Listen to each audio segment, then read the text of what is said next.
What if you could see the streets, the people, the palaces, and the anger slowly building beneath the surface? Today we step back into Paris in the late 1700s, a city of beauty, wealth, and shocking inequality.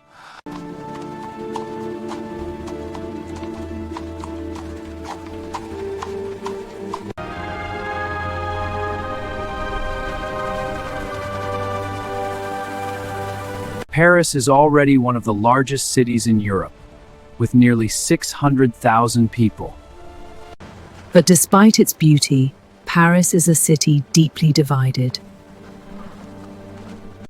At the very top of society are the nobles and aristocrats. They spend their days attending elegant balls and extravagant dinners. C'est tout ce que nous avons aujourd'hui. Mangez lentement, mes chéris. Merci, papa. Families of 5 or 6 people often share a single dark room. Sanitation is poor, and the narrow alleyways often smell of waste. Paris may look beautiful from a distance, but life for ordinary people is incredibly difficult. Fresh vegetables, 2 sous a bunch. Bread loaves, hot and fresh. Fine fabrics, come and see. One of the most famous markets in Paris is Les Halles. Here, farmers arrive before sunrise with carts full of vegetables, meat, and grain. Fresh fish, best of its food. And I ain't got the schließt wie Versailles. Fresh fish, best of its food. And I ain't got the schließt wie Versailles.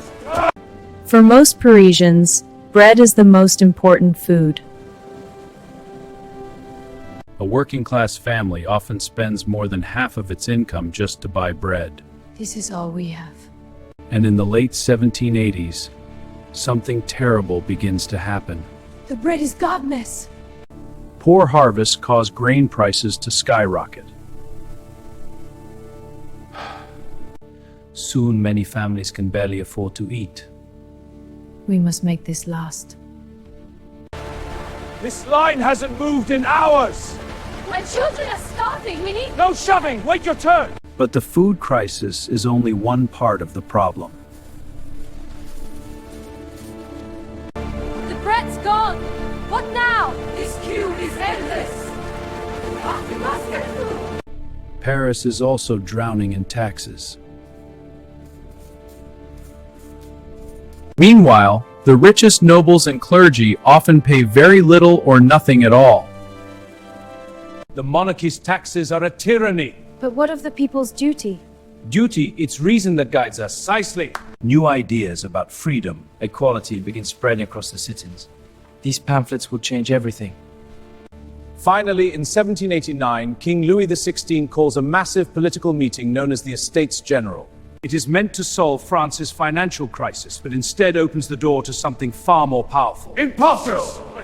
Free representation now! We people victory! No more silence! On July 14, 1789, thousands of citizens marched toward the Bastille. On July 14, 1789, thousands of citizens marched toward the Bastille. They are searching for weapons, gunpowder, and freedom. The storming of the Bastille becomes the spark that ignites the French Revolution. The king will be executed, and France and the world will change forever. But just before all of that happened, Paris was still the city we explored today. A place of crowded markets, narrow streets, elegant palaces, hungry families, and dangerous ideas. A city that was only one spark away from revolution.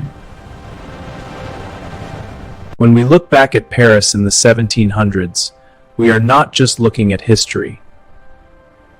We are watching the final quiet moments before one of the most powerful revolutions the world has ever seen. From crowded markets and narrow streets to elegant palaces, Paris was alive with contrasts. The city's beauty masked the growing anger and the desperate cries for change. And that spark would soon ignite a revolution that changed France and the world forever.